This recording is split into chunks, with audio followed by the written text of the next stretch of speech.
If someone doesn't accept you, it's not trying to fight and prove to them that they need to accept you.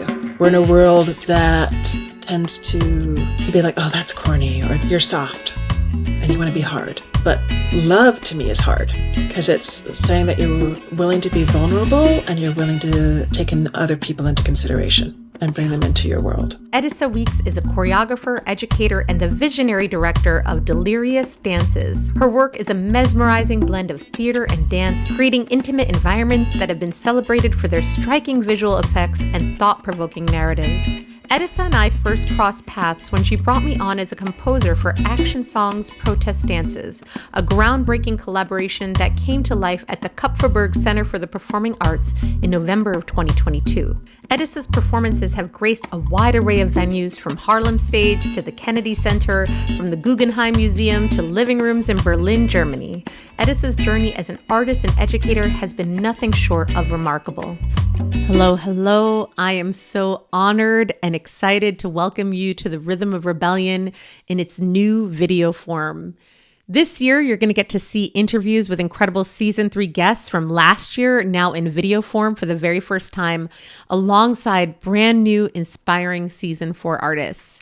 This transition to video is a big step for us, and I'm asking for your help to amplify these voices and stories. One of the most impactful ways that you can support this work is by liking this episode and subscribing to the channel. Your engagement helps us bring even more incredible guests and stories to this platform. And I just want to thank you so much for being a part of this journey with me. Now let's dive into the conversation. Hi, Edisa. Welcome to the Rhythm of Rebellion. I'm so happy to have you on the show. I'm delighted to be here, Taína. It's such a amazing community that you have created through this podcast series. Thank you. I know that we have a lot of community in common, and I'm so grateful that you brought me on to work with you as a composer on the last project that we did together, because it has been such a beautiful opportunity to get to know your work more closely. And I'm excited to share that with our listeners today. But you know what I don't know a lot about you is your early years, that early time period of your life. And for myself, I'm really excited to kind of explore that.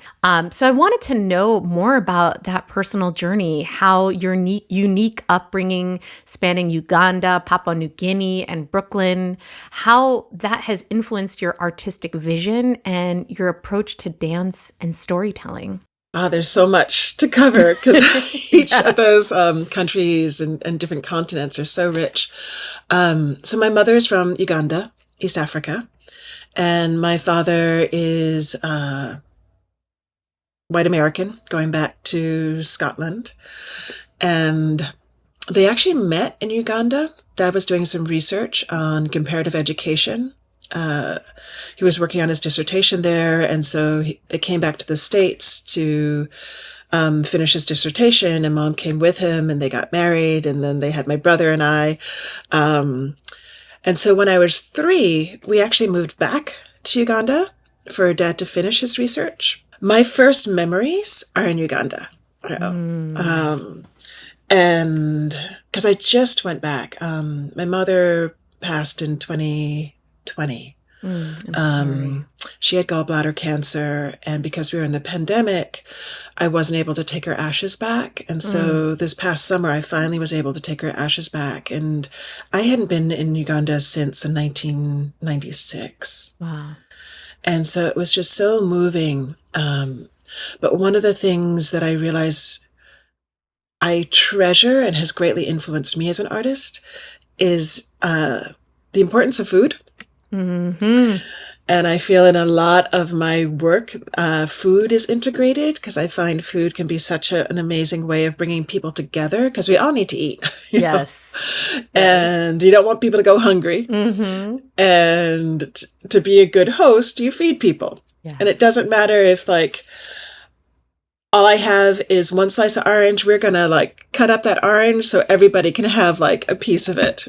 And that sense of generosity that when you went to visit someone, because there's a lot of people to visit, a lot of people that I hadn't seen since the 90s or since I was a little kid. But it felt like I'd always been there. Yeah. And so that beauty of community and just picking up. And so I think that sort of generosity of gifting is something that has really influenced my work, because in a lot of what I create, it's that idea of how do I give a gift, and seeing art as a form of gift giving. Oh, wow. So it's not really about me, but it's about how we together can create something amazing. And the influence that my father had in my life is that he wasn't a very emotional person. However, he was wonderful in really exposing myself and my siblings to so much art. As much as possible, he would also include us on his trips, because he was in, as I mentioned, comparative education, and in Papua New Guinea, he actually started the education department at the university, and he was doing a lot of research on how to improve the educational system in Papua New Guinea, teacher training, like what areas needed to focus on in terms of if you didn't pass your 8th or 9th or 10th grade forms, you didn't continue education. But then if you went back to the village, you didn't necessarily have a skill or been disconnected from a lot of those people. So Dad started a program where it was providing vocational training. So if people went back to school, they would have some experience in, say, working on a farm or working in a car, repair place, or how do you build a chicken coop. And one of the things that was amazing being in Papua New Guinea, and especially in the highlands, was sing-sings. And there are these big performative events that often would happen across villages and across communities where, again, food was a big part of it, but singing and dance was also a part of it. Yeah. So instead of fighting each other and killing each other, how can we find peace through music and through exchange? And I will never forget seeing the mudmen come out of the bushes, and they were covered in like this white mud, and then they had these huge masks that covered their faces, and they moved very silently and mysteriously, and it made me realize the importance of ritual in connecting people. Okay. And I think that was a long-winded way of saying that ritual, and how do we create these rituals of engagement. And so I'm really interested in creating worlds where it's not just about watching me be fabulous as a performer, but how can the audience also be fabulous? How can I also recognize the audience in my process? And how can we together, for the moment that we are sharing space together, create a world? I love this idea of gift giving and of creating ritual.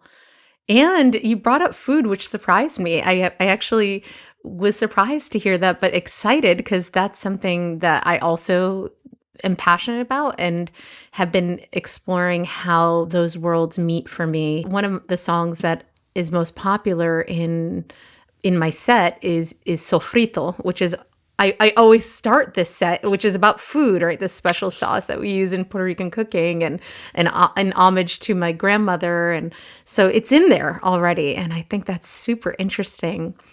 I want to ask you more about this idea of gift giving and ritual.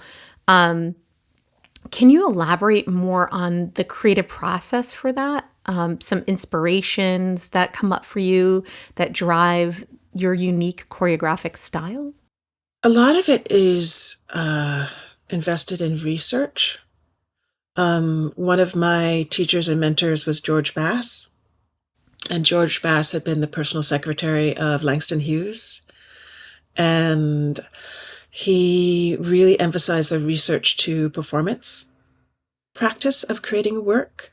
So how can the work be rooted in historical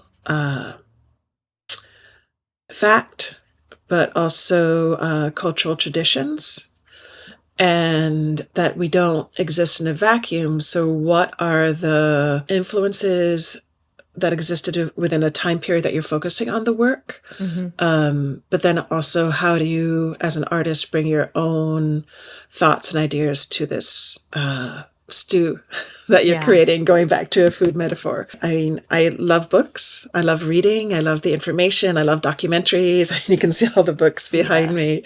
And so it all becomes source material. I almost think of it as an iceberg, that the audience might just see the little tip, but what informs that tip is this amazing depth of information. So it allows for a lot of understanding from both myself and the performers of knowing, okay, where are we coming from and why? We're not just creating it because we want to be fabulous or create something fabulous, but we're creating it to also impart an idea, and that idea is rooted in a history and a culture. A lot of my process is very slow. Yes. It's sort of like a unveiling and revealing in the process. I love working collaboratively. I mean, ultimately, I take responsibility for the choices, but I'm very interested in what everybody brings to the process, so everyone can be seen and everyone has a stake in what's being shared.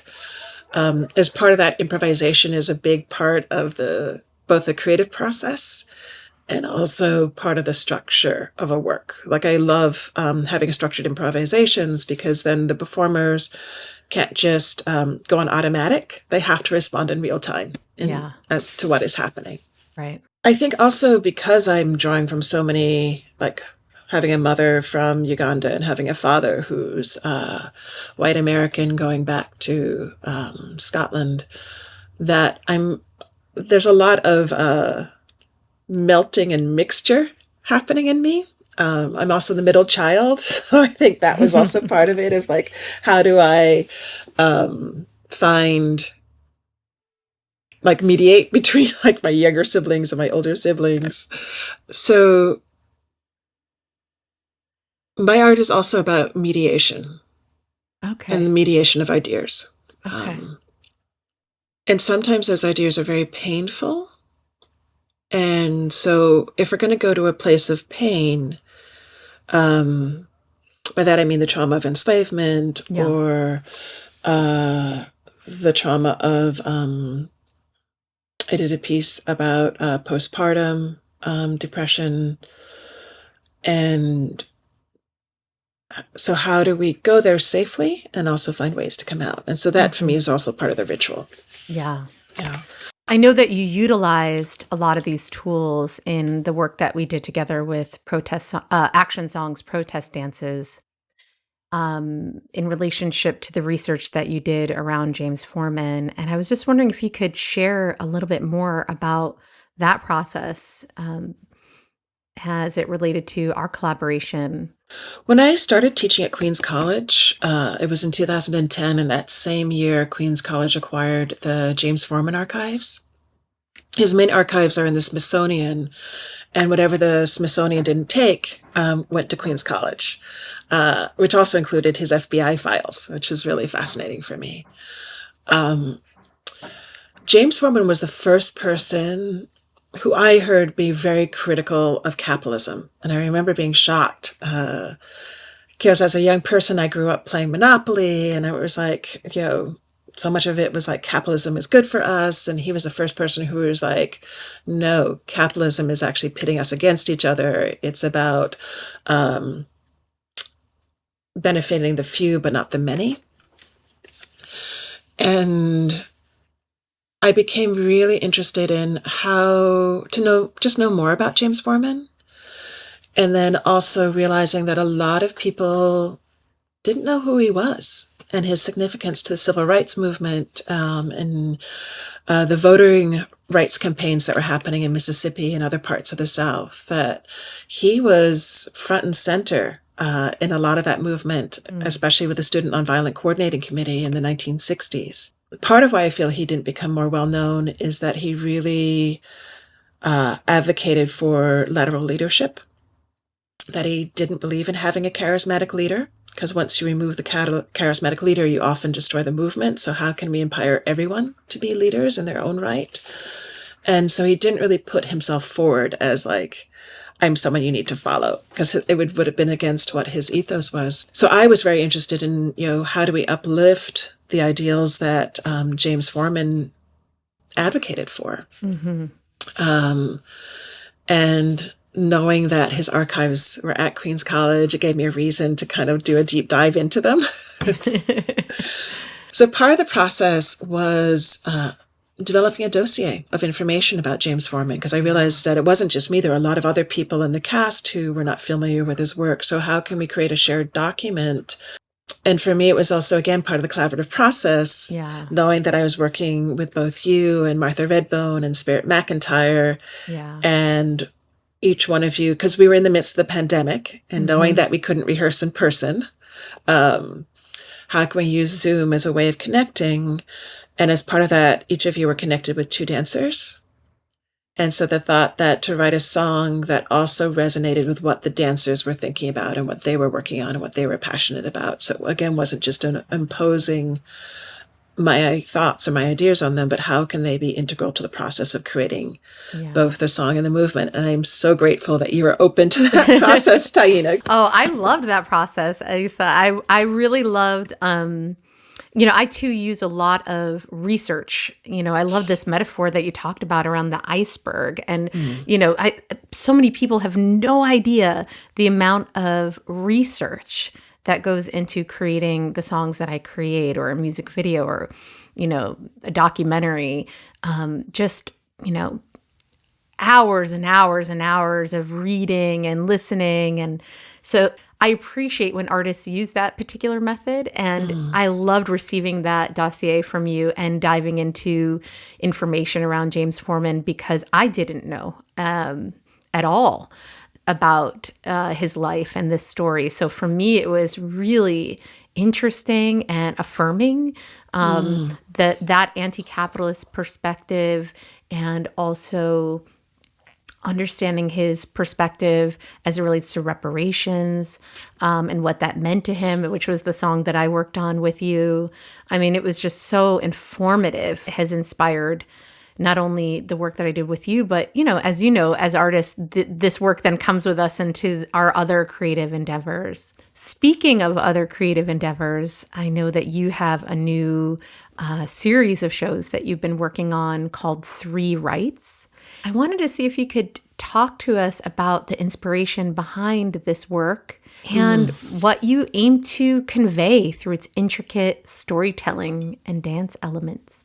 3 Rites started because I became fascinated with why life, liberty, and happiness were included in the Declaration as inalienable rights that we are all guaranteed. And, I grew up going, I have life, liberty, and happiness, but then going, actually, how do you guarantee life? How do you guarantee happiness? And who did they guarantee it for in the 1700s when this document was written? And how do you guarantee it now? Especially when I think of DACA and Black Lives Matter, and that we've been continuously at war in the Middle East, how do we uphold these rights for everyone and not just in theory? Right. So I wanted to do a deep dive into life, liberty, and happiness. And so life looks at how we can be better stewards of the world, and specifically focusing on our dependence on fossil fuels and then plastic that is made from fossil fuels, because feeling that is killing us, whether it's through war or through microplastics that we are now ingesting, and how is that connected to cancer and other diseases that are happening, and also environmental warming, how is it connected to that? And so as part of the Life Right, it's a huge installation of plastic waste. I've been collecting plastic waste for like 4 years. Wow. Initially, I was collecting it from my neighbors, because I was like, I can get a lot of like plastic on recycling days. But then I was finding way too much about my neighbors. So I was like, I have to stop that. Where did you store all this plastic? Initially, it was like, I'm looking around because there used to be like huge bags of plastic here. I actually had to get to a storage unit. Wow. Yep. to Wow. store all the plastic that we were collecting. Mm. Because I really wanted the dancers and the audience to be wading through plastic, because I feel Wow. often, we just throw it out, someone takes it away, and we don't Yes. think about where it's going. Yes. And we don't think of the people who have to then sort through it. Mm-hmm. And the really horrifying fact that only, I think it's like about 8% of plastic is actually recycled. Right.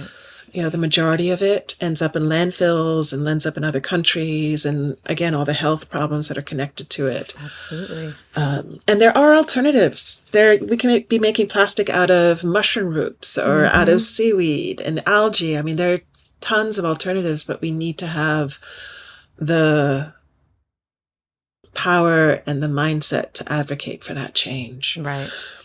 So that rite is really about having a radical revolution of values. How do we change what we Yes. value? Yes. And as part of that, it's having discussions in what we're calling the green room. And so one of the discussions we had was about the Buen Vivir movement, which actually started in Ecuador, which is about changing how a country defines its success. So instead of it being based on the gross domestic product, which is connected to corporations, Right. can it instead be based on how many of your citizens are living above the poverty line, have access to healthcare, to housing, to education, to food? That should be, like, if your people are happy, that should be what determines a nation's success. So that's just life. Woo! That's just one of three. That's just one of three. Okay. Yep. All right. So this is a journey. Ooh, I love it. It is.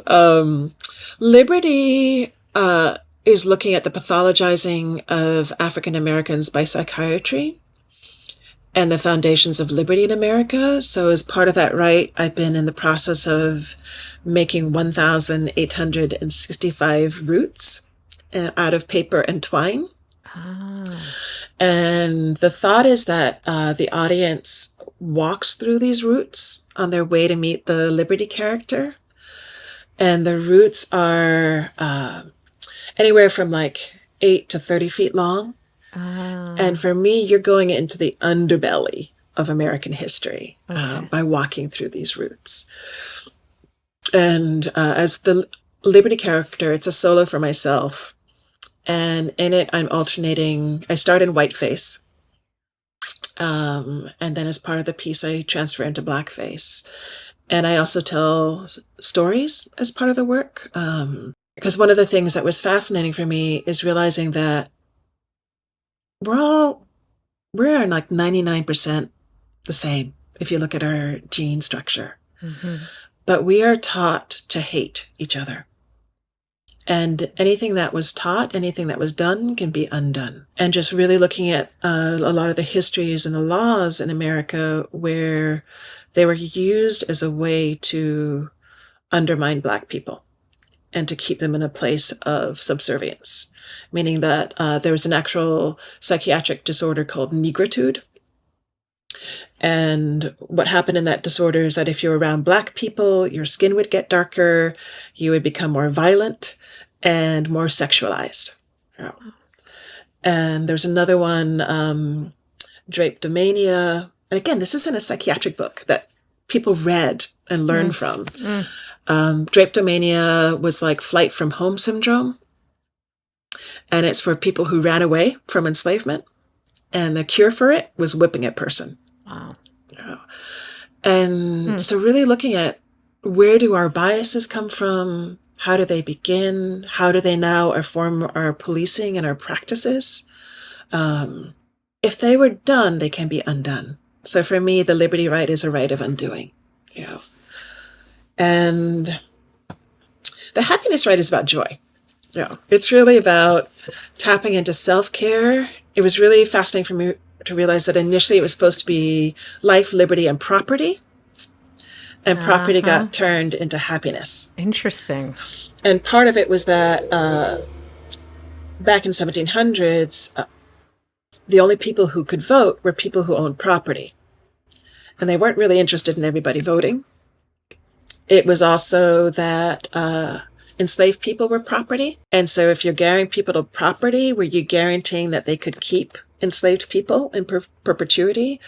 So there are several reasons why it was changed to happiness. Thomas Jefferson, who was one of the main writers, was a big fan of enlightenment. And so the whole idea of happiness as being a source of an aspiration for people. But with a lot of the research I was doing, it was finding out that the pursuit of happiness actually stresses people out. Mm. That what makes the average person happy, I mean, there's always exceptions, but what makes the average person happy is having a meal, sitting down and sharing a meal with people, doing what we're doing right now, just talking and shooting the breeze. Yeah. Volunteering is a big one. Mm-hmm. Where you see that you can make a difference in a situation or another person's life. So I really wanted to create a rite that was about tapping into joy as a form of empowerment and resistance against oppression, and joy as a way of developing the resiliency so that we have the strength to uphold life, liberty, and happiness for all. Yes.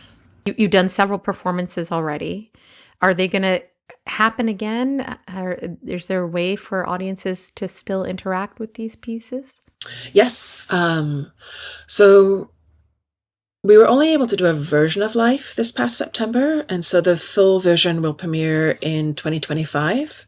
Okay. We're talking with Snug Harbor Cultural Center on Staten Island. I love, love, love, love that facility. It's actually where we started, one of the places where we started working on the Rite. Liberty, I'm touring to Washington, D.C. in March, and then Pittsburgh in April. And the Happiness Rite, right now we're not scheduled to perform anywhere. Hopefully, who knows? Wow, there's so much you shared there. I wanted to just circle back a bit to your work as an educator. I know you've taught at various institutions and, sharing your passion for choreography and dance. And I was wondering how you see your role of dance and the arts in empowering, inspiring the next generation of artists and activists. For me, teaching is a lot about listening, and that I'm not the only person with information in the room. Bell Hooks has been a huge inspiration for me. I love one of her books, Teaching to Transgress, which is really about how do we listen and also engage and encourage conversation. Too often, education just becomes about, learn these facts, be able to spit them out, and then you'll get an A. As opposed to, okay, there are these facts, but what do you think about them? How do they inform us? Are they good for us? Do we need to rethink them in some level in terms of the behavior patterns that they generated? Mm-hmm. So how do you use education as a way to create dialogue?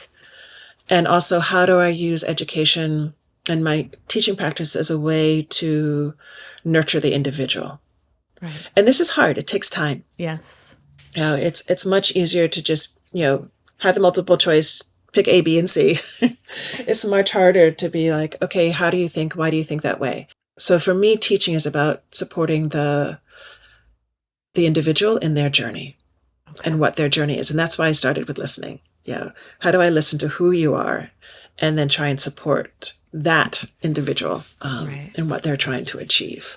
Mm-hmm. Yeah. Edisa, are there any challenges or triumphs that you have faced as an artist, and how have these challenges or triumphs shaped your artistic and activist journey? Oh, there's so many. One of it is realizing that not everybody's going to like what you do. Mm. And so having the confidence to just be like, this is what I'm interested. These are the questions I'm asking. This is how I'm solving it. And I'm going to do it because this is what I care about. This is what I'm interested in. And that can be very, very hard in I want to be liked. environment, which I feel like we're in Yeah, very much yeah. right now. Like me, Oh, like me, yeah. like me. Oh, it's so real. Um, and it's knowing that, why am I doing what I'm doing? And am I doing it to please other people, or am I doing it because this is what I'm passionate about? And knowing that, okay, that might mean that you're not going to become famous, or you might not become a household name, and going, that's okay, because I'm doing what I care about and what to me is meaningful. You know? So that was something that was a real challenge that I had to kind of learn to understand about where my work is in the world. Mm-hmm. It's interesting. I saw my mother give up her dreams, partially because she was a single mom, had 2 kids to feed, and that reality of being a Black woman textile designer in the 1970s and 80s, when there was not really a space for a Black woman textile designer. Right. And so I'm super grateful for her, because she always encouraged me to pursue my dreams. But one of that, I think, because I saw so much about my mom let go, it was my choice to not have children. Mm. And there's a little sadness in that, but in some ways it's the journey that I have chosen to embrace. And so in many ways, my students become my children. Other challenges is funding. Talk about it. Yep. It's a big part, especially when I want to work with other people. I mean, for a long time, I was a solo duet company. Yeah. Just because, if I didn't pay myself, I wasn't paying myself. But as part of that, it enabled me to develop a track record of people who saw the work that I was doing, appreciated it, and so that now I'm at a stage where I can get those grants to support the work. But it was, living on rice and beans, and I had other friends who were like buying houses and doing stuff, and it was like, well, I'm still doing my dance thing. And but then I've also seen some of them are in jobs that they don't enjoy, where I've been able to pursue my passion, and now I'm in a place where my passion is actually enabling me to make a living. But again, it's like that yin yang. There gives and takes. Absolutely. One of the works I did when I was getting really frustrated because I felt like presenters were not, just not picking up what I was doing. And so I was like, I'm going to do a piece and perform in people's living rooms. Yes. Yep. And because while there are X number of theaters, there are XXXX numerous number of homes that people are living in. And so I just called up a bunch of my friends and said, I'm doing this performance. Can we perform in your living room? Yeah. And thankfully, many people said yes. And then it spread by word of mouth. And so for me, it was a way of kind of like getting around the whole presenter thing and needing to have a presenter accept me. As part of that piece, I was really interested in going into senior centers and into hospitals. It was called Liaisons, and I called it more interior specific. Because as opposed to site specific, because we would have to go into someone's home and just figure out, okay, how can we do this performance for 4 dancers inside someone's homes? Go. And then I'm deeply grateful for Andre Lepecki, because he invited me to bring the work to Berlin. And I didn't know anyone in Berlin. So I was like, Andre, how am I going to find homes? And he was like, we brainstormed. And so we basically decided that I would go up to people in the street and be like, hi, my name's Edisa Weeks. Can I dance in your living room? What? Are you serious? I talked to probably about like 120 people. Wow. The goal was to find 4 homes to perform in. That's awesome. I found 4 homes. Yeah. And, but yeah, it took a lot of talking to people and being like, you don't know me, but will you let us dance in your living room? And so it's really about being able to think outside of paradigms. Now, they're just the challenges that come out there because you're putting yourself out in the line. I mean, there's a possibility that I wouldn't have found anybody. Yeah. I found the best place to talk to people was by the library. And in the park. And that's where we got the 4 people to make a commitment. I love the creativity that you put into, if this door is locked, I'm going to go around the back. I'm going to climb through the window. I'm going to, and I think that that's a big piece of our work that we don't talk about enough, especially those of us as artists who are doing work outside of the mainstream, that are speaking about issues that many venues are not interested in lifting up. I love the creative approach. It really resonates with me right now. I'm actually working with a choreographer on a new piece and thinking about spaces where we're going to perform this piece locally and really struggling, even still as an artist doing this for however, couple decades at least, finding spaces that are ready and waiting and in alignment to receive this work is tricky. I know that over time I have worked on figuring out, how do I listen? You spoke about believing in yourself, even when no one else believes in that work or likes that work. And you spoke about this trust and like that taking risk and knowing when to do that. And I was curious about how you find that. Are there any tools or listening techniques or prayers, whatever it is that help guide you? Taína, I think it's partially, this is going to sound corny, but it's leading with love. Yeah. And it's leading with trust. We're in a world that tends to be like, oh, that's corny, or that's, you're soft and you want to be hard. But love to me is hard. Because it's saying that you're willing to be vulnerable and you're willing to take in other people into consideration and bring them into your world. And it's opening yourself up for rejection. So I can have this tough hardness, but then it's like brittle. You're clashing against other brittleness and other hardness. And for me, it's like, how can you be rooted in who you are, but be able to bend? Yeah. If someone doesn't accept you, it's not trying to fight and prove to them that they need to accept you. Yeah. Yes. And so I feel that often happens, that it's like, I want this person to like me and respect me and to acknowledge me. And so I keep going after that. But then you're missing all the other people who might be out there who do understand what you're doing and will accept it. It's about, what are your values? What do I care about? And how do I support that? And again, this is my journey. And my value structure. It's very easy to put people into boxes. However, I feel like some people might be a box, that other person might be a circle. This person might have a shape that doesn't even have a name. And so how can we see people for who they are? And that, to me, that's part of what's challenging and hard. I'm not always great at it, but it's what I strive for.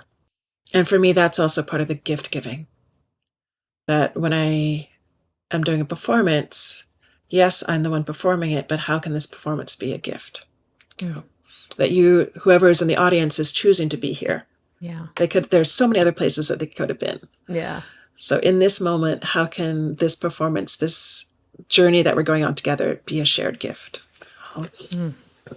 Edisa, I want to thank you for the gifts that you give to this world. I want to thank you for the gift of being on this show today and sharing your practice, sharing your wisdom. I hope it inspires many others on this path.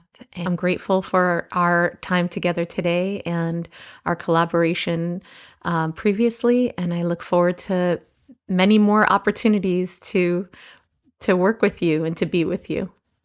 Oh, I am so holding you in love and respect, Taína. Martha Redbone described you as a tree. And I would say you are an incredible tree. And that what was fascinating for me is realizing that trees also communicate and support each other through their roots. And you have created this incredibly beautiful, beautiful root system that is not always visible. And I have so much respect for your leadership and how you give abundantly. Thank you so much for that. I received that with gratitude. Care, Edisa. You too. Thank you. Thank you so much for joining me for this episode of The Rhythm of Rebellion. If you enjoyed this conversation and want to see more inspiring stories from artists creating social change, be sure to like this video and subscribe to the channel. Your engagement helps grow this platform and amplify these powerful voices. And if you'd like to take your support even further, I invite you to check out my Patreon page. By becoming a patron, you're not just supporting this podcast, you're helping to bring my work to protests, community spaces, and schools. And it's through your contributions that I can share my work, like my protest song, No es mi presidente, at an important demonstration, perform my climate justice show, Fever Pitch, at a community conference, and lead songwriting workshops like Reclaim the Thunder at a K-12 school. You can also visit my website at liberation.music to learn more about my music, activism, and upcoming events. And don't forget to connect with me on social media. I'd love to hear from you. You can follow me on Instagram, Facebook, and Blue Sky at Taína Asili. All the links are in the description below. And finally, if you want to learn more about today's guest and their incredible work, all their information is included in the show notes as well. So be sure to check it out and support their art and activism. Thank you so much for being a part of this journey with me. Peace, love, and liberation.